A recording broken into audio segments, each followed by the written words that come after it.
आज हम अपने chapter 6 molecular basis of inheritance को ही कंटिन्यू करेंगे और इसका सबसे पहला टॉपिक पढ़ेंगे हम डीएनए। लेकिन डीएनए स्टार्ट करने से पहले थोड़ा सा मैं आपको बता दूं कि जेनेटिक मटेरियल की क्या सैलेंट फीचर्स होते हैं या किनको जेनेटिक मटेरियल कहा गया है, what are the mandatory feature of genetic material. तो now molecular basis of inheritance it deals with structure and functions, structures and functions of genetic material. Genetic material ये चैप्टर किस चीज को डील करेगा बेटा? Structure and functions of genetic material की DNA और RNA generally belong to the category of genetic material. तो उनके स्ट्रक्चर कैसे हैं और उनके फंक्शन कैसे हैं, and that branch of genetic is said to be molecular genetics. और इसी ब्रांच को हम क्या बोलते हैं बेटा? मॉलिक्यूलर और biochemical genetics. Clear? In previous chapter we already discussed about transmission genetics. So now come over the DNA, but before explaining DNA come over the mandatory or salient feature of genetic material। कि आपने protein को genetic material क्यों नहीं कहा, आपने fat को genetic material क्यों नहीं कहा?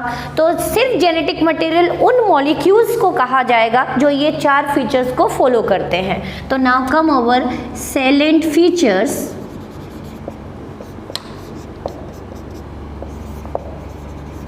या सिंपली कहूं तो mandatory features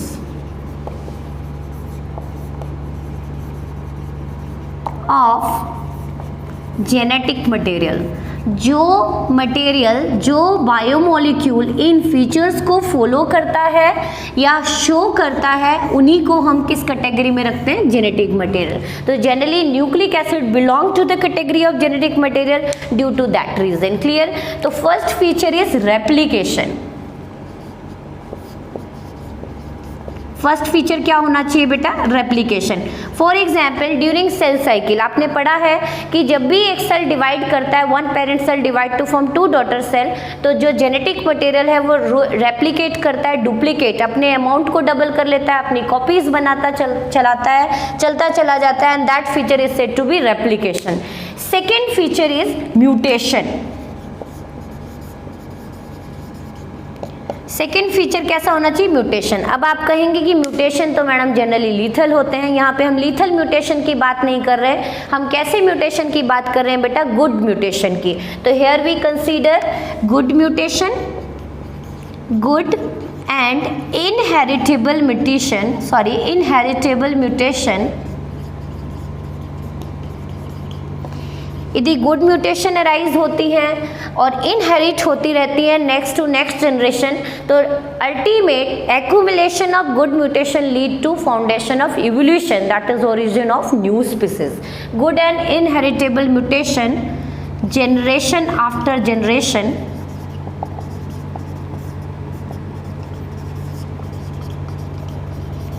lead to foundation of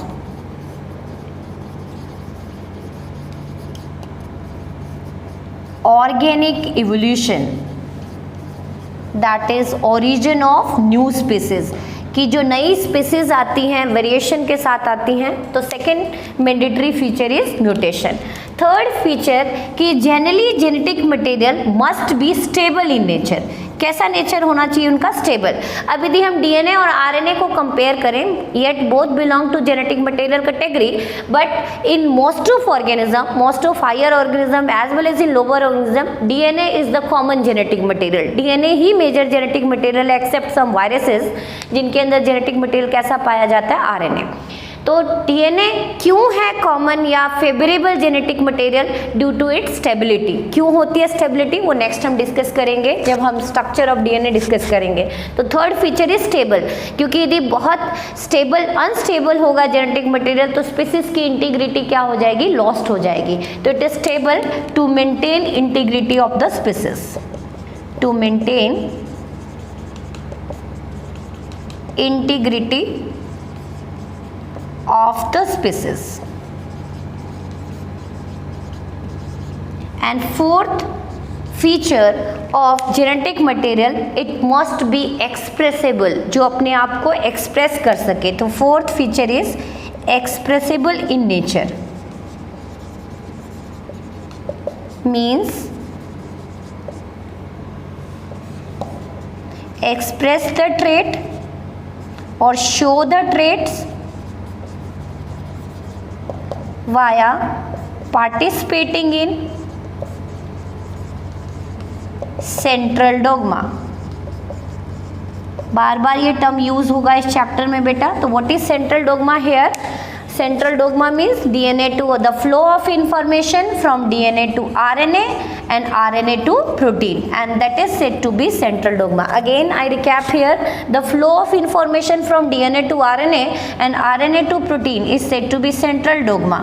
तो generally जो भी ऐसे मॉलिक्यूल इन चारों फीचर्स को फॉलो करते हैं, they belong to the category of genetic material.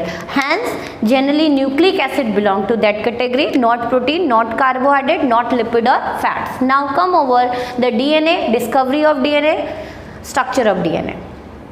Now come over the discovery of nucleic acid. अभी आपने पढ़ा cell and properties of genetic material, और जेनेटिक मटेरियल की कैटेगरी से मेनली कौन बिलोंग करते हैं बेटा? Nucleic acid. क्लियर? अब बात आती है कि जो जेनेटिक मटेरियल की कैटेगरी से न्यूक्लिक एसिड बिलोंग करते हैं, ये सबसे पहले किन्होंने नोटिस किया या किसने डिस्कवर किया होगा, तो उसके भी कुछ क्वेश्चंस आपके बोर्ड में पूछे जाते हैं। तो सबसे पहला नाम आता है फ्रेडरिक माइस्चर का। Friedrich Miescher first extracted nucleic acid from the nucleus of pus cell, nucleus of pus cell, here pus cell are dead WBC, leucocyte, white blood corpuscles जिसको बोलते हो आप, ल्यूकोसाइट, उसके न्यूक्लियस में से उन्होंने एक्सट्रैक्ट किया था न्यूक्लिक एसिड को, न्यूक्लियस से एक्सट्रैक्ट किया था, that's why this acid is said to be nuclein and named it nuclein. ये पूछा भी जाता है कि किन्होंने न्यूक्लीन को पहले डिस्कवर किया था और कहाँ से डिस्कवर किया था? न्यूक्लियस एक्सट्रैक्ट किया था, nucleus of the pus cell, nucleus से एक्सट्रैक्ट किया था, that's why this biomolecule, this nucleic acid is said to be nuclein. उसके बाद इन्हीं के स्टूडेंट आए, फ्रेडरिक माइस्चर के ही स्टूडेंट आए बेटा, अल्टमैन। कौन आए स्टूडेंट? अल्टमैन। उन्होंने क्या देखा कि जो न्यूक्लीन एक्सट्रैक्ट किया है उनके टीचर ने, मेंटर ने, तो उसका नेचर कैसा है? एसिडिक है। तो उन्होंने न्यूक्लीन की जगह पे इसका नाम क्या कर दिया? Nucleic acid. तो Altmann first coined the term nucleic acid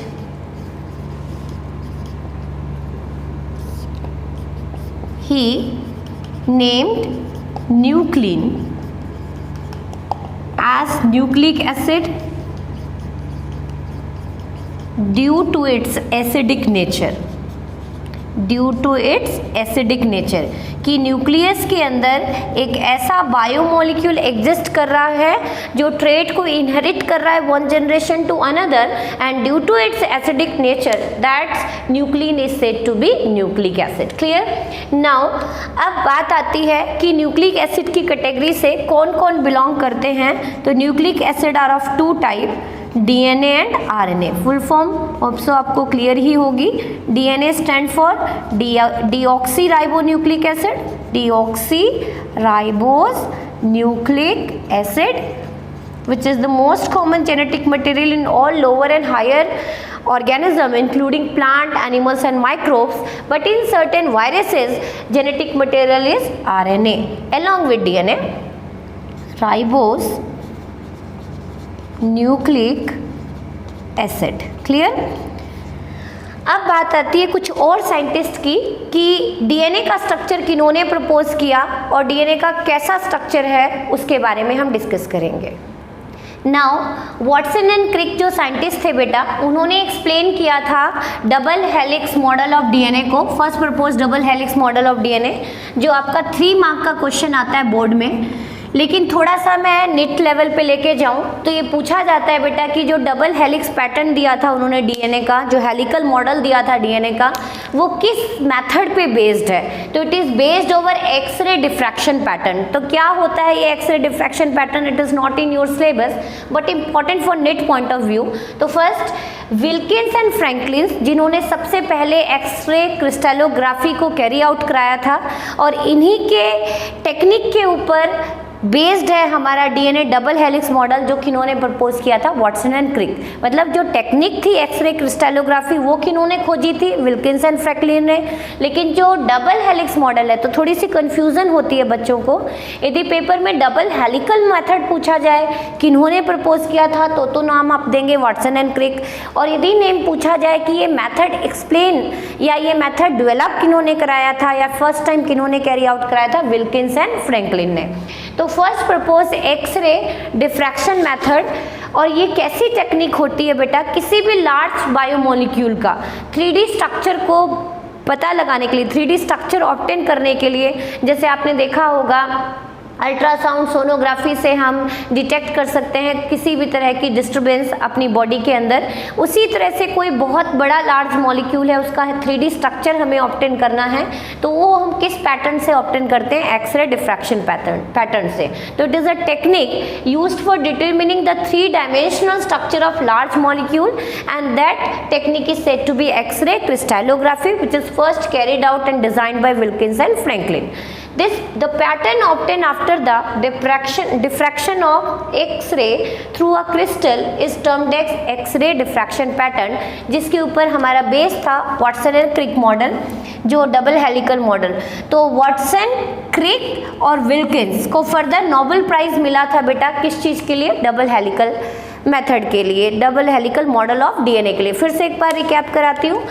Watson and Crick proposed double helical model of DNA, and this technique, double helical structure model of DNA, is based over X-ray diffraction pattern, and this technique first proposed by Wilkins and Franklin, and the common Nobel Prize shared by Watson, Crick and Wilkins। तीनों ने common share की थी Nobel prize किस चीज़ को propose करने के लिए? Double helical structure of DNA को प्रपोज करने के लिए। After the discovery of genetic material, now come over the composition of DNA, कि डीएनए किस चीज़ से मिलके बना होता है, डीएनए की लेंथ कैसी होती है, and most important double helical structure of DNA. तो now come over the composition of DNA. Full form DNA की आपको क्लियर होगी, deoxyribonucleic acid, and it is the major genetic material in all living organism except some viruses, और उन viruses को हम क्या बोलते हैं? रेट्रो वायरसेस और आरएनए वायरसेस। तो now come over composition of DNA. The monomer unit of DNA is said to be deoxyribonucleotide। 1 mark में क्वेश्चन पूछा जाता है। तो this deoxyribonucleotide is the monomer unit. क्या है बेटा ये? Monomer unit. जैसे आप पॉलीमर पढ़ते हैं कि इथीन मोनोमर यूनिट है पॉलीथीन का, टेफ्लॉन, आपने अलग अलग टाइप के पॉलीमर सुने होंगे। उसी तरह से डीएनए एक बड़ा सा मैक्रो मॉलिक्यूल है और उसकी मोनोमर यूनिट क्या है? Deoxyribonucleotide. And this deoxyribonucleotide composed of 3 component. तो what are the composition of nucleic acid? तो it is composed of deoxyribose sugar plus nitrogenous base pair, nitrogen containing base pair होते हैं बेटा ये, nitrogenous base pair plus phosphoric acid। Here nitrogenous base pair are of 2 types, purine and pyrimidine, purines and pyrimidines। Purines are of 2 types, adenine and guanine, and pyrimidine are of 3 types, cytosine, thymine and uracil. लेकिन मैं आपको बता दूं कि RNA में uracil present होता है instead of thymine, clear, मतलब आरएनए में थाइमिन की जगह पे क्या प्रेजेंट होता है, यूरासिल। लेकिन डीएनए की बात करें तो उसके अंदर कौन से पिरिमिडीन प्रेजेंट होते हैं, साइटोसिन एंड थाइमिन। क्लियर, तो 2 प्यूरिन्स होते हैं और 2 पिरिमिडिन्स होते हैं which participate in complementary base pairing. Clear, तो इन 3 चीजों से मिलके बना है अपना डीएनए। अब बात आती है कि क्या कहा जाता है इनको, तो तीनों चीज मिलके क्या कहलाती है बेटा, deoxyribo nucleotide. But deoxyribo sugar plus nitrogenous base pair, इन दोनों को यदि हम कंबाइन करें, इनके बीच में लिंकेज क्रिएट होती है, तो that is said to be nucleoside. And when 3 composition are linked via different type of bonding or linkage, then we use term nucleotide. Nucleotide. So there is little bit difference between nucleoside and tide. What is the monomer unit of DNA is nucleotide, and when deoxyribose sugar connected with nitrogenous base pair via N-glycosidic linkage, then we use term nucleoside. Now come over the difference between nucleoside and nucleotide. So nucleoside, how can you define nucleoside? Here I define nucleoside. Here defined as when deoxyribose sugar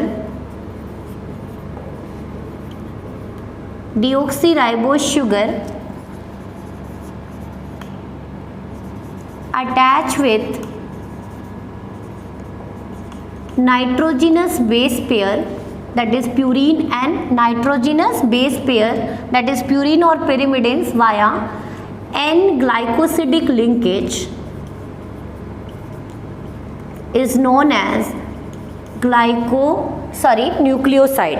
अब इसके अंदर phosphoric acid attach नहीं है, तो generally nucleoside are neutral in nature. Neutral in nature, कैसा नेचर होता है बेटा इसका, न्यूट्रल नेचर। लेकिन जो न्यूक्लियोटाइड है उसको कैसे आप डिफाइन करोगे, तो how can you define nucleotide, तो न्यूक्लियोटाइड इज पार्ट ऑफ, या हम कहें कि nucleoside is part of nucleotide. तो nucleotide how can you define, nucleotide is the monomer unit of nucleic acid, unit of nucleic acid. Deoxyribonucleotide is the monomer unit of DNA and ribonucleotide is the monomer unit of RNA. So here nucleoside attached with phosphates of phosphoric acid via phosphodiester linkage, then it constitute nucleotide and it is acidic in nature. Why it is acidic in nature? Due to presence of phosphoric acid. So there is little bit difference between nucleoside and nucleotide जो आपके board में question आता है. Now come over the structure of deoxyribose sugar, nitrogenous base pair and phosphoric acid. Now come over the component of DNA. We already discussed about DNA is composed of deoxyribonucleotide and it is composed of 3 units. तो first unit is deoxyribose sugar. तो क्या होता है क्योंकि structure इसीलिए समझना जरूरी है बेटा, क्योंकि जब तक आपको स्ट्रक्चर क्लियर नहीं होगा तब तक लिंकेज एंड बॉन्डिंग भी क्लियर नहीं होगा. तो deoxyribose sugar, अब कैसे लिखेंगे हम इसका स्ट्रक्चर, रिंग स्ट्रक्चर ड्रॉ करेंगे. यहाँ पे यदि आप देखें तो राइबोस कैसा शुगर होता है बेटा, 5 carbon containing C5H10O5. Clear, this is the structure of ribose sugar. Ribose sugar 5 carbon. Hexose जैसे ग्लूकोज कैसा है आपका 6 कार्बन, हेक्सोज शुगर बोलते हैं उसको. अब यहाँ से यदि आप एक ऑक्सीजन एलिमिनेट कर दें तो हम उसको क्या बोलेंगे, deoxy. What do mean by deoxy, removal of oxygen. तो हमारा क्या बचा बेटा फॉर्मूला C5H10O4. तो how can you draw the ring structure of deoxyribose sugar which is the basic unit of DNA. तो now we can draw the ring structure of DNA. This is the ring structure, 4 carbon within the ring and 1 carbon is outside the ring. So this is OH, H, H, H, HOH and this is CH2OH. अब यदि इसकी numbering कर दें हम तो first carbon, second carbon, third carbon, fourth carbon and this is fifth carbon which is outside the ring. अब देख लें आप 5 कार्बन हो गए. यदि आप हाइड्रोजन काउंट करें तो 1 2 3 4 5 6 7 8 9 10. तो टोटल कितने हाइड्रोजन हो गए हमारे पास? 10 हाइड्रोजन हो गए बेटा. ऑक्सीजन कितने हैं अपने पास? 4. 1 2 3 4. कितने ऑक्सीजन हो गए? 4. तो ये है अपना general structure, ring structure of deoxyribose sugar. Now come over second component of deoxyribonucleotide, that is nitrogenous base pair.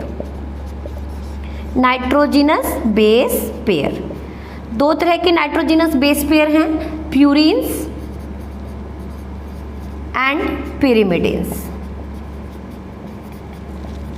Purines and pyrimidines. Purines again are of 2 type, adenine, guanine. Clear? And pyrimidines are of 3 types, cytosine, thymine and uracil. In RNA, here you note down, in RNA instead of thymine uracil is present.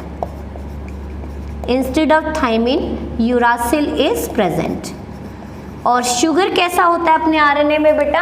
Ribose sugar होता है instead of deoxyribose sugar. तो this is the component of DNA and this is the component of RNA. तो RNA के अंदर sugar कैसा है आपका? Ribose. और नाइट्रोजिनस बेस पेयर प्यूरिन तो यही रहेंगे अपने, एडेनाइन एंड गोनिन. और पिरिमिडिन, थाइमिन की जगह पे क्या आ जाएगा? आरएनए में यूरासिल आ जाएगा. तो अब थोड़ा जनरल स्ट्रक्चर देख लेते हैं हम प्यूरिन का, जो आपके निट में भी इंपॉर्टेंट. ड्रॉ करना नहीं आता स्ट्रक्चर, लेकिन सिंपली यदि आप देखें स्ट्रक्चर तो कैसा होता है प्यूरिन का स्ट्रक्चर? डबल रिंग स्ट्रक्चर होता है. ये प्यूरिन कैसा होता है बेटा? Nitrogenous base pair. It is bicyclic in nature, मतलब 2 रिंग होते हैं इसके अंदर, बाय रिंग, 2 रिंग स्ट्रक्चर.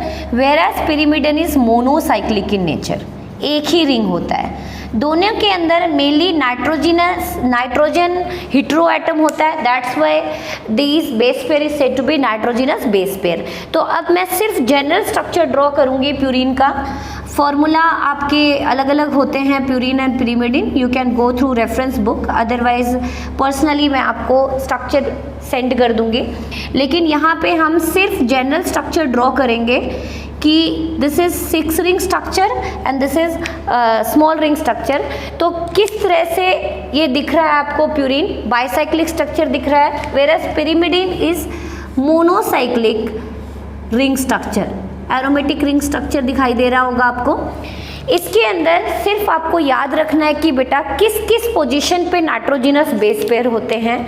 तो यदि हम इसकी नंबरिंग यहाँ से करें 1 2 3 4 1 2 3 4 5 6 7 8 9, तो 1 3 7 9 पे कौन सा हिट्रो एटम प्रेजेंट होता है बेटा? 9, sorry, nitrogen.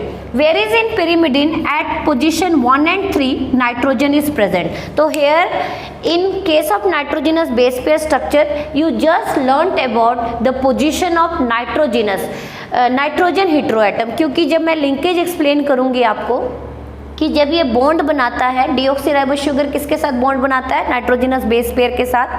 तो प्यूरिन के किस नाइट्रोजन के साथ अटैच होता है बेटा? 9th पोजीशन वाले नाइट्रोजन के साथ.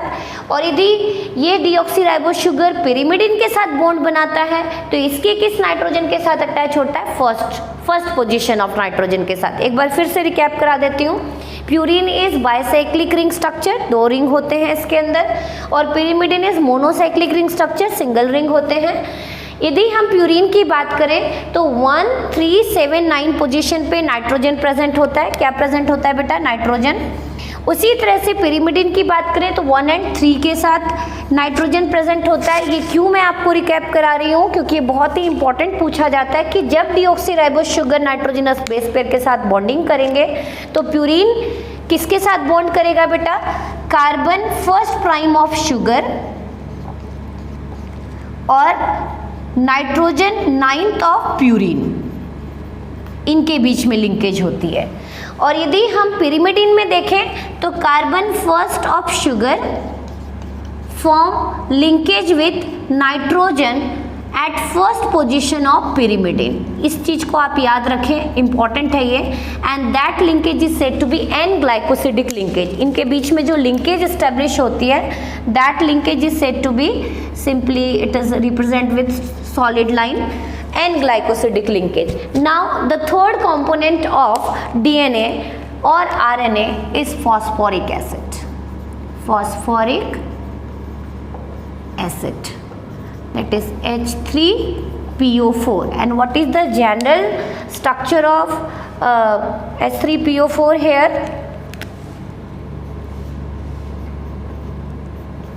OH, OH, OH, and this is the structure of phosphoric acid. तो एक बार फिर से रिकैप करा देती हूँ, what are the component of DNA और RNA here? In DNA, which sugar is present? Deoxyribose sugar.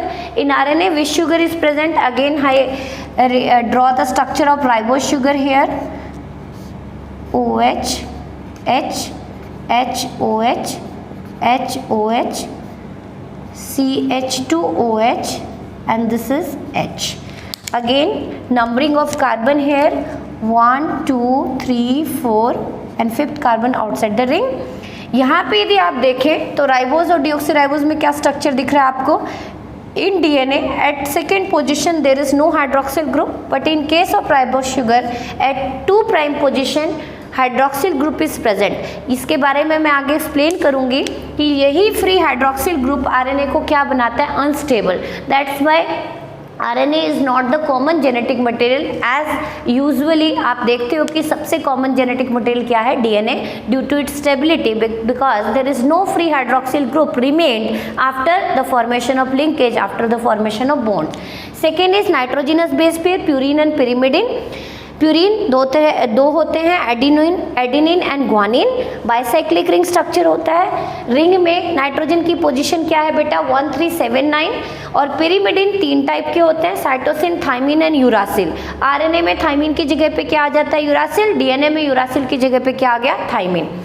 ये सिंगल रिंग स्ट्रक्चर है और इसके किस पोजीशन पे नाइट्रोजन प्रेजेंट होते हैं? 1 and 3 पोजीशन। लिंकेज में हम इनको कंसीडर करेंगे पोजीशन को। And the third component is phosphoric acid and it is the common component in DNA as well as in RNA which make the nucleic acid acidic in nature. तो next segment में हम discuss करेंगे double helix model of DNA and Erwin Chargaff equivalence rule. Thank you so much.